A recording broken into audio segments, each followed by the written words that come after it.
the distinction. And in fact, the distinction is moot because the only thing that is sentient is you, really. Everything else is insentient. And insentient means it is not self-aware, it has to be brought to light. In other words, the flower is pramana siddha. It is established through a means of knowledge. What means of knowledge? Eyes, yeah. I was afraid somebody will say the Vedas. No. So, it's the eyes, correct? And then, whereas I am what is called svatas siddha, self-evident. I am evident to myself, everything becomes evident to me. So this self-evident consciousness is called, Jyoti. That light, because things come to light. And this one already comes to light. This sentient self comes to light on its own. It does not depend on any other means of knowledge for it to become evident. And so therefore, this Atma is nothing but Narayana. And Narayana is the Dhyata, the meditator. Because when you sit to meditate and you say Om Namo Narayanaya, who is saying that? The lowly Jiva, the one who is having lots of problems, the one who is alienated, the one who is trying his or her best to become a bhakta. Om Namo Narayanaya. Here it says the meditator, the truth of the meditator is Narayana. And what is the dhyanam? Narayana. What is the chant? Narayana. You see how we separate and then subsume all the differences.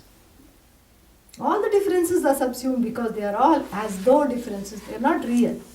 What is real is that you are self-conscious, self-aware Vishwa, which is the same as Bhagavan. That's all it is. And so therefore, Narayana is everything and you are on the right track. And then not only that, Yatcha kinchit jagat sarvam drishyate shruyate piva. Whatever is seen, whatever is heard, whatever is there in the jagat, all that is Narayana alone. See, it has now come back again to Tatastha Lakshana. Because we cannot meditate upon Satchidananda. This is a meditation. Why can't you meditate upon Satchidananda? Because you are Satchidananda. Satchidananda is not an object of meditation, it's the subject. The content of the meditator is Satchidananda. So therefore, it has to come back to that status of Bhagavan, the one with all the epithets of all-knowing, omniscient, because in relation to that, then only I can use that as a object of meditation. So therefore, yaccha kinchit jagat sarvam drishyate shruyate piva, antar, bahihi, everything, inside, outside. In fact, Narayana is space, Narayana is time, Narayana is everything.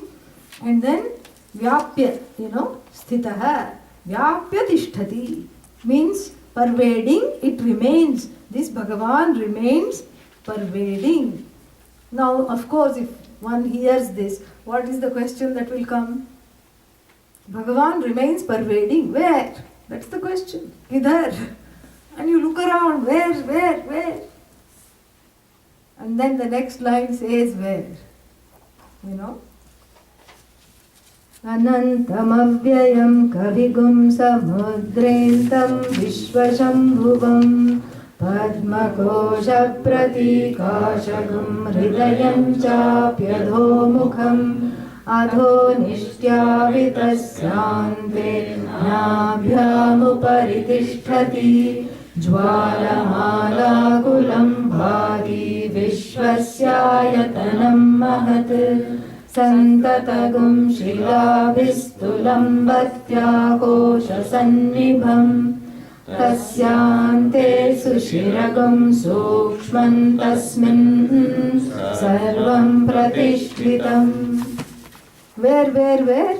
If you say that Ananta, that endless, limitless consciousness, which is in the form of Bhagavan as the foreseer of everyone's karma, Kavihi, the one who knows everything, all-knowing, and who is Vishvashambhu. Sham bhavati iti Shambhu.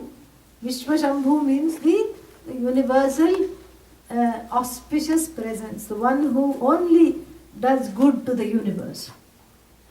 So where is that? Samudre antam. Samudra here is not the ocean. It's the ocean of the heart. Yeah. So it is setting it up for that metaphor for the lotus. Don't ask why the ocean, because lotus is not growing in the ocean. This little creative license we have to give. Yeah. That is part of the whole thing. Otherwise you can't, everybody becomes so prosaic, taking it literally. There's a little bit of a creative license, poetic license. And so you imagine the heart as an ocean. Why is it an ocean? Because it is tumultuous. That's why it's an ocean. Anger is rising as a big tide. Greed, kama, krodha, lobha, all these things are just warring, and there are undercurrents of dissatisfaction. It is definitely oceanic in that way. And once in a while it is calm. Rarely. When the fellow goes to sleep, it is calm. Rest of the time it is very full of raging ragas and dveshas in the form of riptides and currents. Correct? So the heart is an ocean. Samudrentam. So because you see here we have this, this whole understanding of Bhagavan as the creator. And the material to create the universe is nothing but oneself. So the creative potential is seen, sometimes depicted as the primal waters. So that ocean is likened to this ocean here, even though that's where the similarities end, because this ocean is full of all kinds of problems. But nonetheless, this ocean is that ocean alone, the potential to create. This ocean which is Sachidananda, which doesn't know itself, that's why it is throwing a fit. And this, Vishwashambhu is residing in the midst of this ocean. But where is this ocean? The Upanishad, the text gets very specific. So it says measure from the throat, and measure from the navel. And the midpoint between the throat and the navel, what is that? The heart space. That is the place for Bhagavan. You can try with a tape, this is very exact. Nabhyam upari and adho nishtya.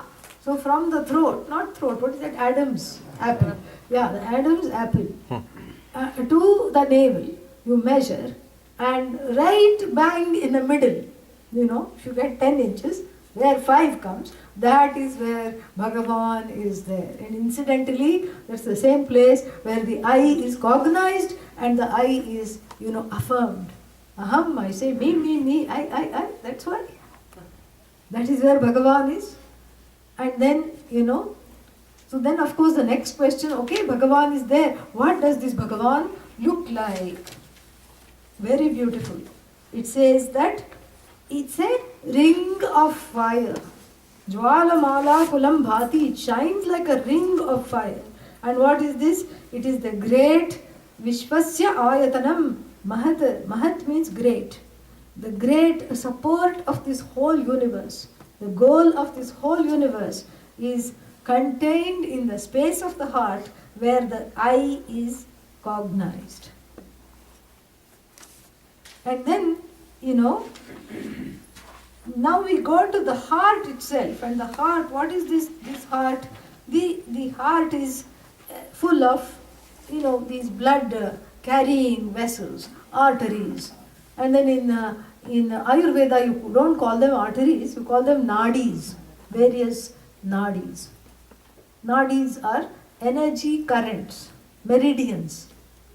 That is there even in the Chinese medicine. That's how they're able to say, if you press this, acupressure, all these things, acupuncture, that's how they do. So these currents that, from the hub of the heart, all the meridians, arteries, and the nerve currents spread, pervade the whole body. Just like that, from this hub, Bhagavan pervades the whole universe. Very beautiful.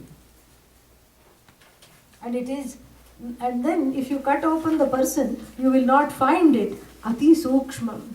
Sushiram. Sushiram means very very subtle, very subtly understood, and this limitless, imperishable, omnipresent, omniscient is residing in the ocean of the heart, and it is the seat of manifestation of the I as consciousness. I am, the witness.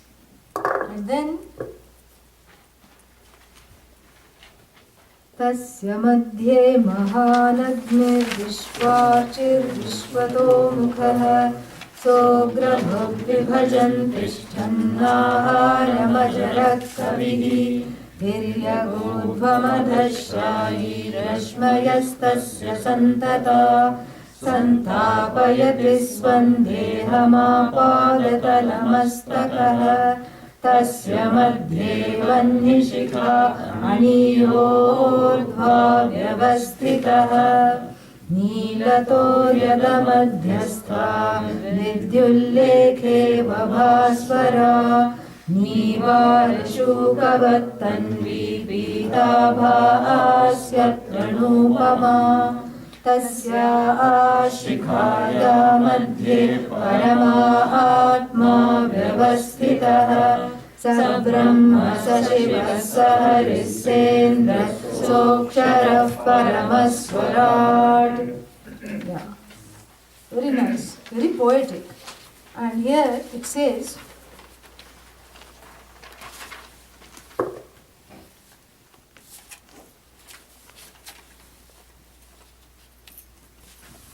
so this light, this Jwala Mala which is there, is surrounding the heart, this light of consciousness which is overseeing with relation to, see, this is a simultaneous thing happening. In relation to the human body, this consciousness is overseeing all the functions without being a doer. See that? Yeah. Similarly, at the same time, in the same way, this Bhagavan is overseeing the whole creation without doing anything. So this ring of fire, Jwala Mala, shining ring of fire, Tasya Madhye, already there is a ring of fire. And then in the middle of this ring, Mahan Agnihi, Vishvarchihi, Vishwato Mukha. So this fire is described as this light of consciousness, right in the middle of this ring of fire. This is just to help one visualize Bhagavan. Because in the seat of the heart, if you are going to call Bhagavan to make him sit there, so you have to be able to visualize something. Either you say you visualize a deity, Shankha, Chakra, Gada, all these things, you can do that. That is also possible. In Manasa Puja we do that. Or you can go one more step to, you can abstract a little more from there and view it as all light. And you see this light, Mahalagnihi Vishvarchihi, means the only source of light of the universe. The one that lights up the waker and the waking world at the same time. The one that lights up the sleeper and the sleeping world, the world in Laya at the same time. The one that lights up the individual dreamer and Taijasa, and the one that lights up the world of potential creation at the same time. This is what is the Mahan Agnihi. And then what is this Agni? Agrabhuk. Agre bhunkte iti agrabhuk. The one who consumes everything. Two meanings here. Consumes everything unto itself, but the one that is the first bhokta, the enjoyer of everything that is there in the universe.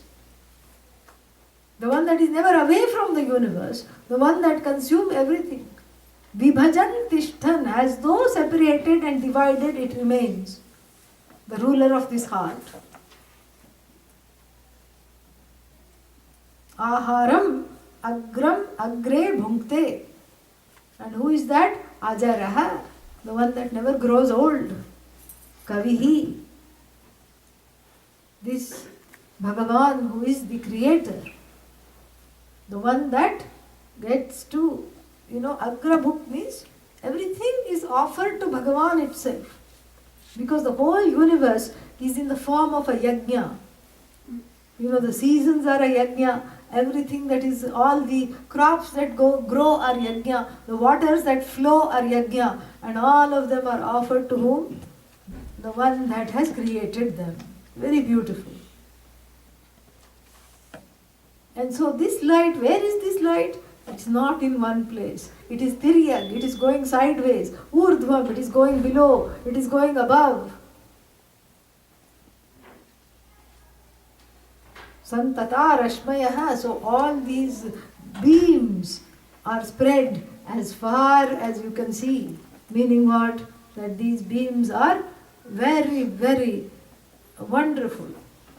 And these beams are all pervasive. So no part of the universe is, untouched by this light of consciousness, which is Bhagavan. Santapayati swandeham apada talamastakaha. And so it lights up this whole body. And also lights up not only my body, lights up himself as me. That's the whole idea. Lights up himself as me and is prevalent everywhere, all at once. And then how do I recognize? Again it is given.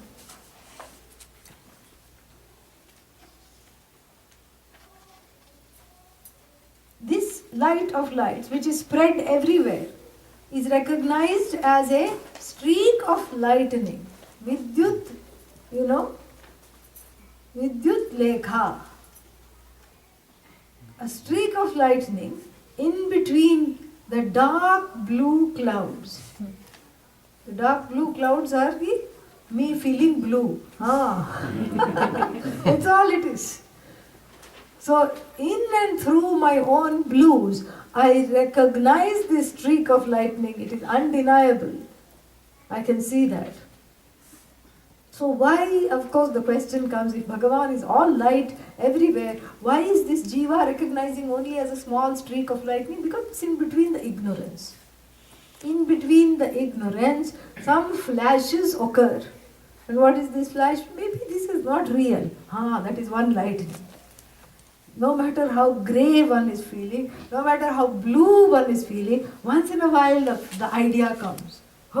Maybe this is not all, real.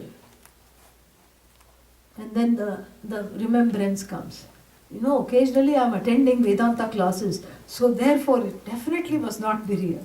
So that's why there's a flash of lightning even amidst the blues. After reading it only they thought of the word blues, because Neelato yada madhyastha vidyut lekheva bhasvara.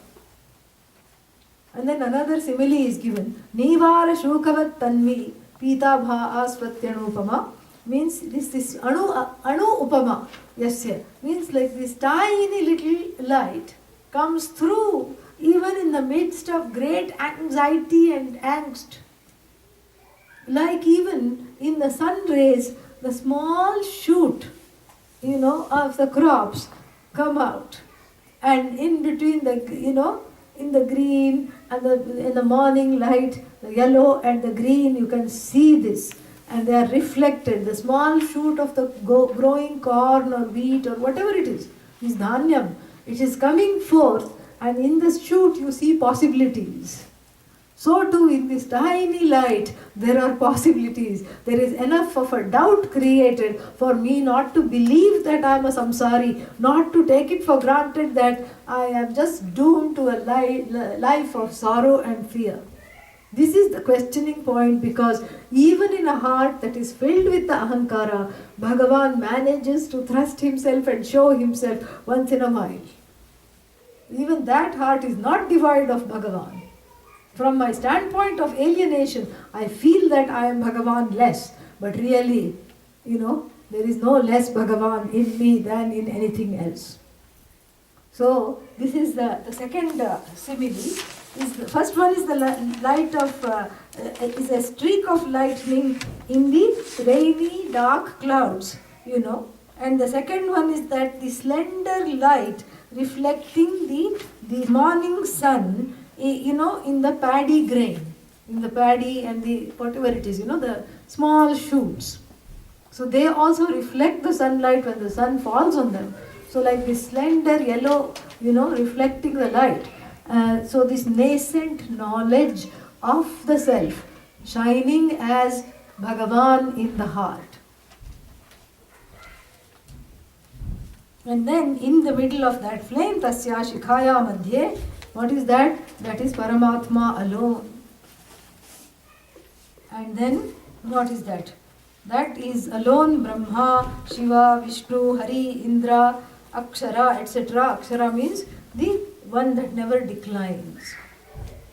Swarat means the one, Swayam Rajate iti Swarat, the one that shines by himself without needing a candle. What is Swarat? Sun is Swarat, correct? You don't have to show a flashlight to the sun. Even candle is Swarat by itself. So it is not a borrowed light, it is its own light. Swayam Rajate. So that self-evident consciousness is called Swarat. And then, last two lines. Ritagam Satyam Param Brahma Purusham Krishna Pingalam Urdhvaretam Virupaksham Vishwarupaya Vai Namo Namaha Narayanaja Vidmahe Vasudevaya Dhimahi Tanno Vishnu Prachodayat. Yeah. So this Ritam means that is the law of karma. Ritam also means Satyam, but here Ritam and Satyam are used together, correct? And the Veda is never redundant. So we have to find out a new meaning for Ritam. Because the Veda doesn't have the fallacy of redundancy. That's why even when you say Om Shanti Shanti Shanti, each Shanti means a different thing. So here too, Ritam and Satyam are used together. So Satyam means that which is the truth of the universe, you can take it like that. That which is never falsified, never negated. And Ritam means the one that is manifest as the law of karma. Why? Avashyam bhavi. Avashyam bhavitvat ritam karma phala, karma phalam ritam iti uchyate. Because avashyam bhavi means it will certainly happen. That's why it is called ritam. Definitely it will happen. Why did Kathopanishad ritam pibantau sukrutasya loke guham pravishto, that ritam same here. Ritam means it will definitely happen. So the one that is the truth of the law of karma, the one that is absolute, that one that is Brahman, and one that is Purusha. Here Purusha means what? Purusha has two meanings. One is this sad little Vishwa. Who is the sad little Vishwa? The one who feels alienated. That is also called Purusha. Purishete, sleeps in the citadel of the body, mind, sense complex. And then Bhagavan is also called Purusha. Sarvan Purayati iti Purusha, that which fills up everything. So here, Sarvan Purayati iti Purusha, that is the Purusha that is talked about. And who is all-knowing, all-seeing, and who has this Krishna and Pingala. Pingala is the yellow, I suppose, and sometimes red also, reddish yellow. And then Krishna is the blue decked yellow, bluish yellow hue. And why should it have a bluish yellow hue? It's just for the sake of upasana, for the sake of meditation, to make it a little more accessible. Bluish yellow hue, the one who has, and the one who is Vishwarupa, the one who is in the form of the whole universe, and the one who is the Urdhvaretam means the one who is the central force of everything. Unto that my salutations. And unto that Narayanaya Vidmahe, we invoke that Narayana. Vasudeva, Vasudeva means the Lord of the heart. The Vasati iti, the one who resides in my heart. That Vasudeva I invoke, we invoke. Tat naha Vishnu prachodayat. May this Vishnu again means all pervasive. May this Vishnu stimulate our minds to be in the right place at the right time. This is Vishnu Gayatri. So being in the right place at the right time, to be gaining this knowledge that I am not separate from this Bhagavan unto whom I pray. This is what the whole message is. And we started off by saying that there is no savior psychology. You can see how that is enacted very beautifully here. And for the desperate jiva who wants to be saved, what is told? Instead, the jiva is, encouraged to visualize Bhagavan in the seat of the heart. The idea is that the only prayer and the final prayer that I need, what do I need? May there be less of me and more of Bhagavan in my heart. That is the only prayer. That's the final prayer. You don't need any other prayer. Let more Bhagavan and less of me preside in me. That is the only thing. More Bhagavan means more compassion, more accommodation, less reactivity, more presence of mind, more easygoing. Less of me means less of doubts, less of despair, less of problems. See how we started? First it was all me, me, me, me, me. Now it is all Bhagavan. I too and my limitations, all of them have been subsumed in this fire. This Vishvarchir, Vishvato Mukha has burnt. The fire is important because the fire is knowledge. Jnanagni Bhasmasat Kurute. Bhasmasat Kurute means it reduces to ashes.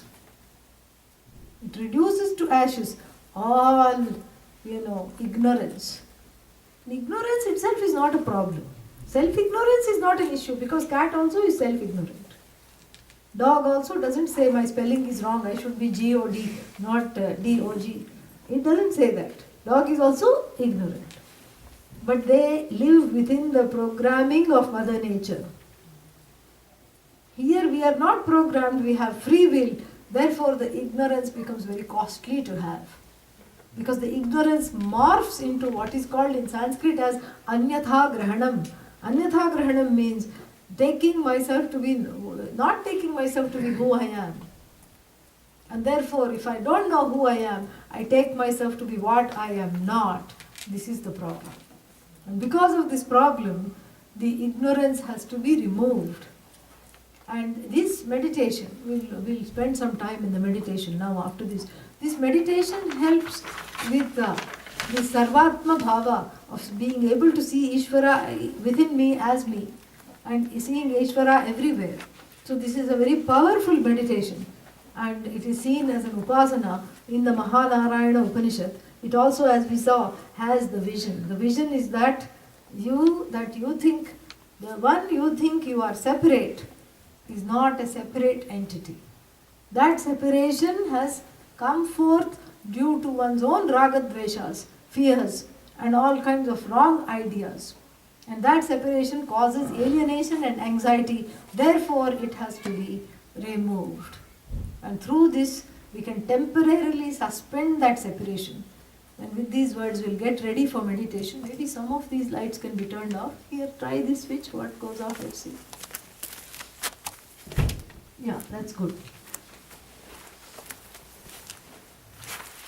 Sitting comfortably.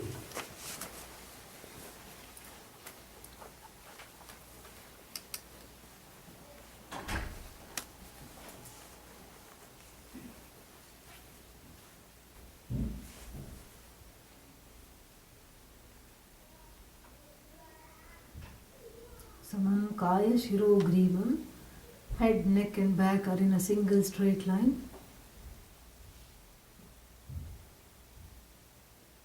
And this posture is held.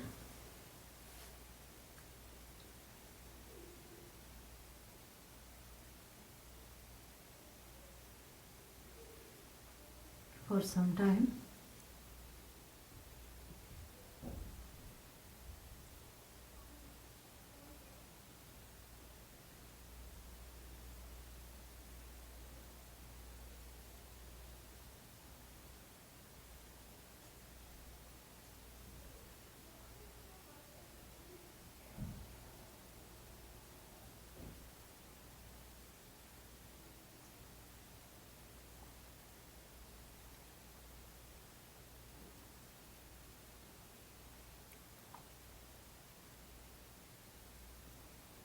Watching the breathing.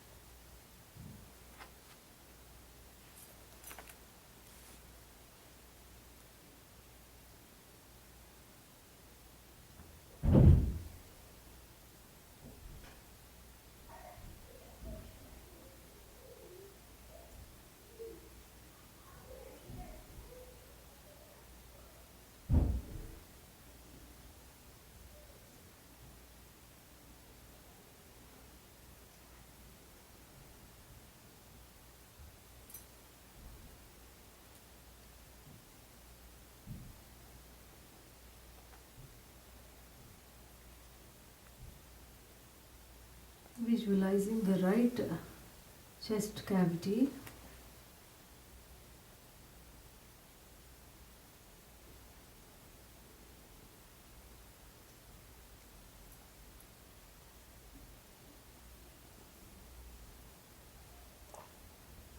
In the form of a open lotus.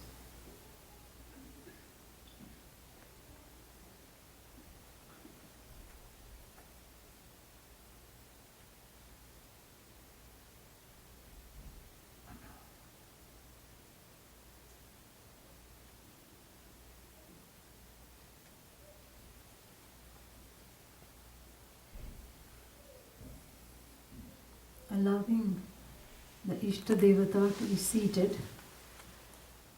Avahanam, Asanam, seated in the center of the lotus, invited into the heart, to abide in the heart, like even a special guest.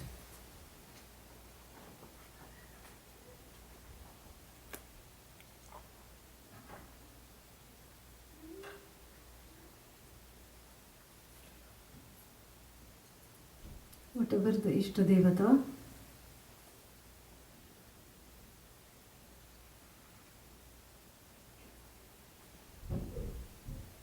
inviting Bhagavan,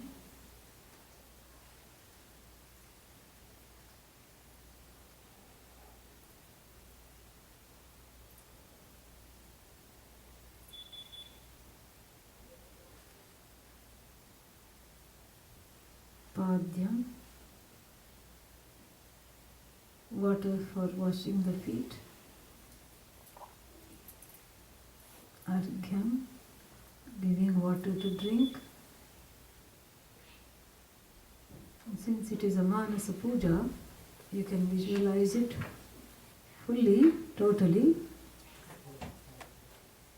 One can afford to be generous.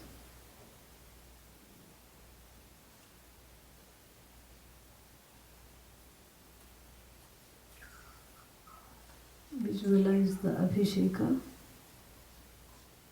You can bring all the dravyas.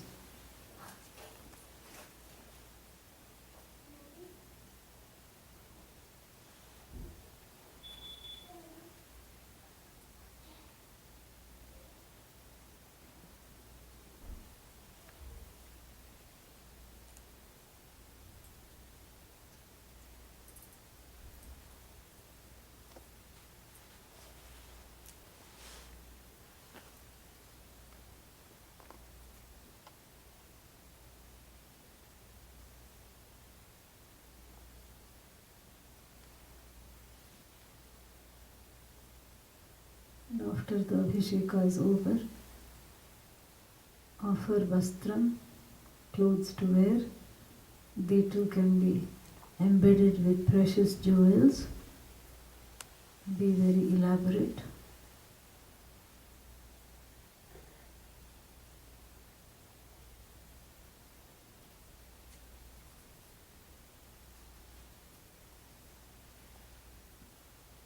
I'm sitting quietly in front of this Devata. Hey Bhagavan, the ruler of my heart,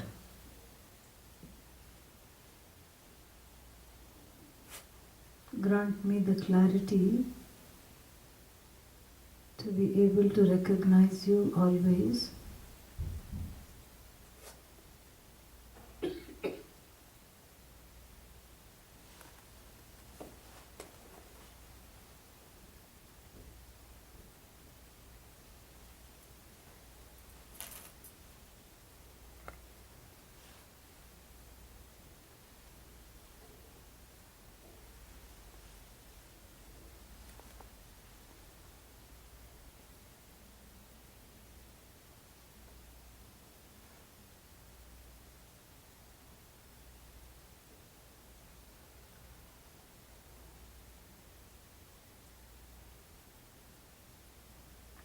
Grant me the freedom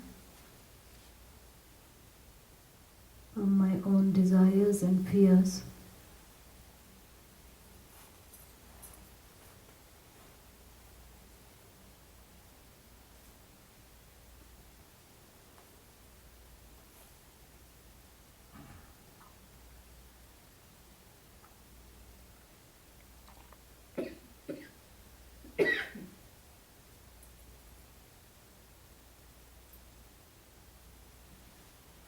So I can see you for what you are.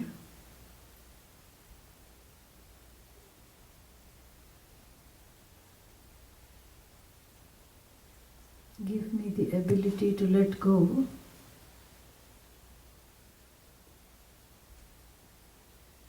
so that you can be the ruler of all my actions and thoughts.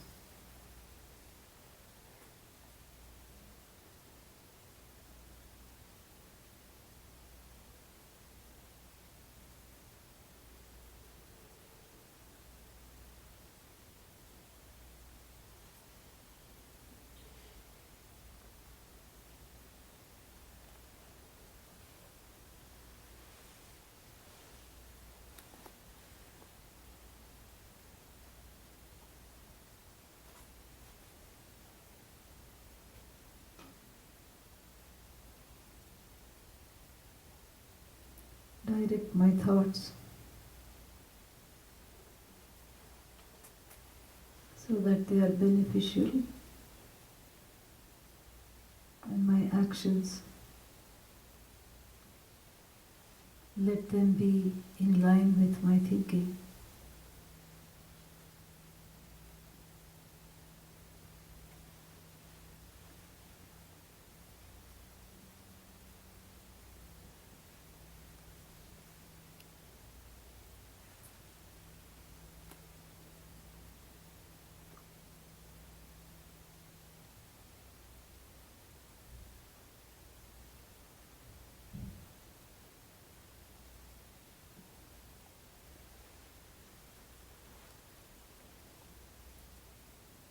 Let me recognize that your glory is my glory alone.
Grant me the ability to change whatever I can, and the grace to accept whatever I can't change.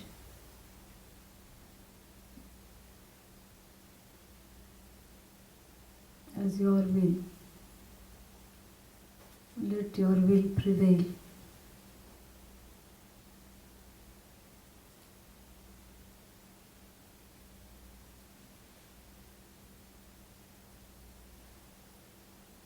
Now I offer myself and all my limitations as the Naivedyam.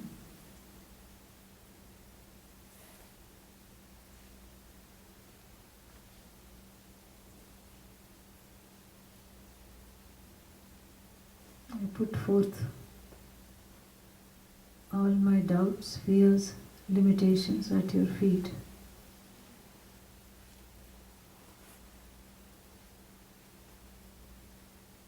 This is the offering.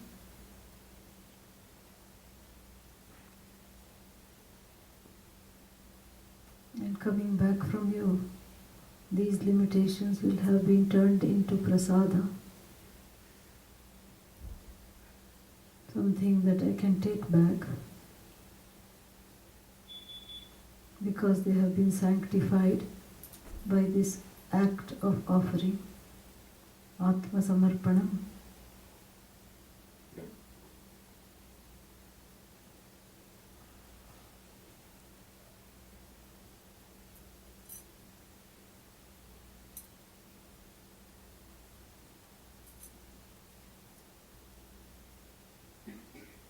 And the next step is an arati. I dare to show the light of lights, a small miserable flame.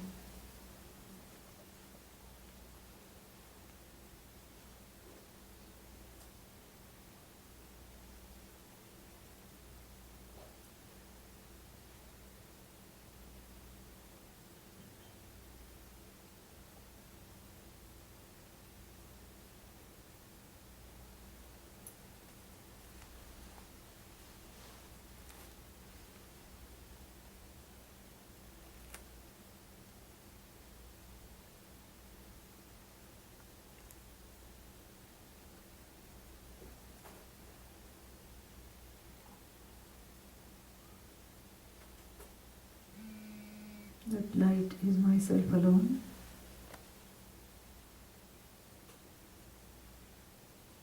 That light is you.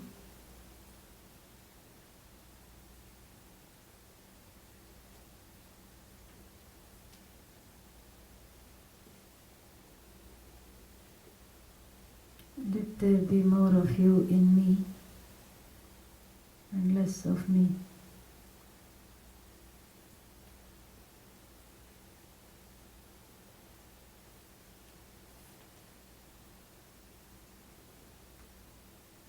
More accommodative, more patient,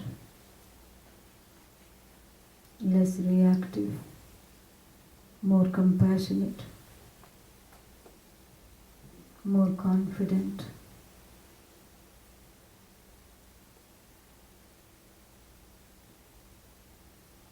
free of conflict and strife, feeling protected and unafraid. This is the phala, the result of allowing there to be more Bhagavan in me and less of me.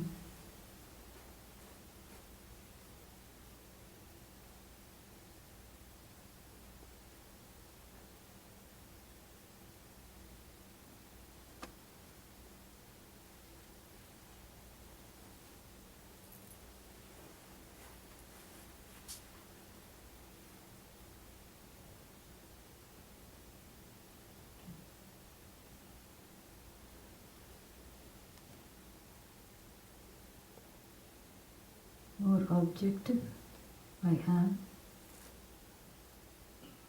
less subjective, free,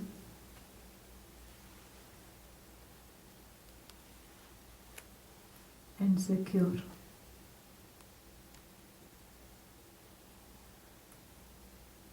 This is the benefit of relating to you.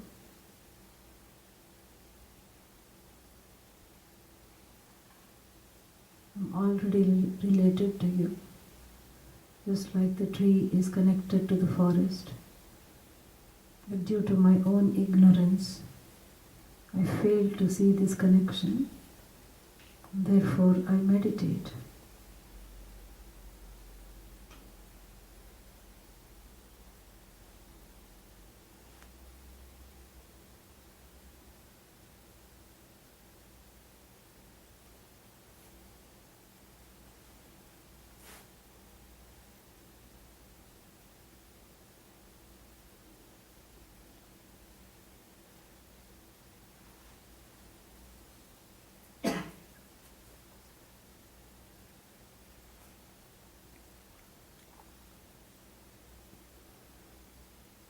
Nothing more to say, nowhere to go, nothing to do.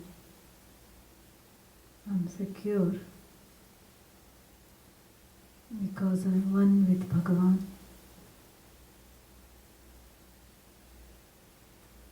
Eko Devaha Sarvabhuteshu Kudhaha Sarvavyapi Sarvabhutantaratma Karmadhyaksha Sakshi Cheta Kevalo Nirgunascha. One effulgent consciousness hidden in all hearts, all pervasive, the truth of everyone, the one that dispenses the law of karma, one that obtains in all hearts as the witness, the only thing that exists, which is essentially free of name and form. This is the definition of I, when I am one with Bhagavan. I'm comfortable being myself.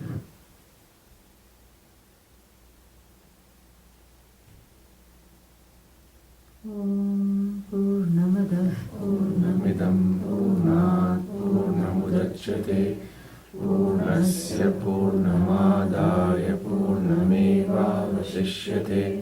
Om Shanti Shanti Shanti. Hari Om Shri Gurubhyo Namaha. Hari Om. When you're ready, you can open your eyes. Turn on the light, please.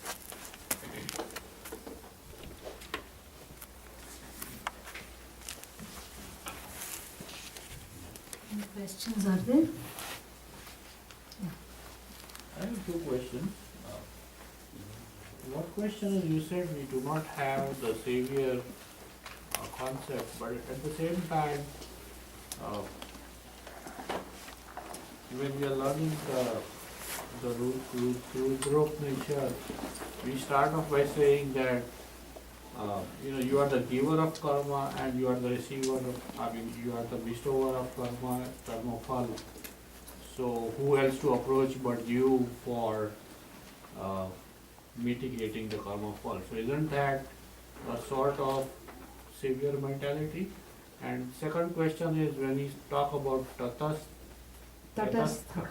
so is it similar to bank? Is it ta or mahaprana or prana? Tatastha. Tate tishtati iti tatastha. That one is, that one I have answered. First one, when you say that, see, that's what I mentioned in the morning, is that it's the frightened devotee. So the frightened devotee is given a little bit of airtime, but that's only in the first mantra.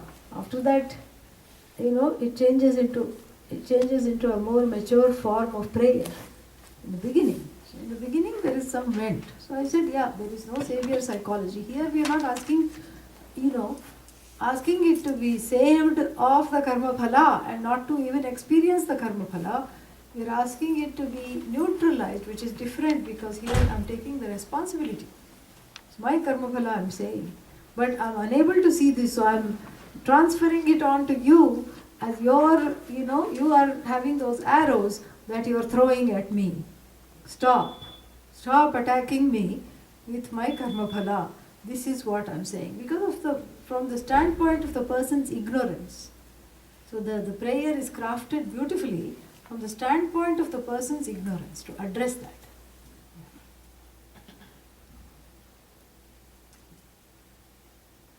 Any other questions?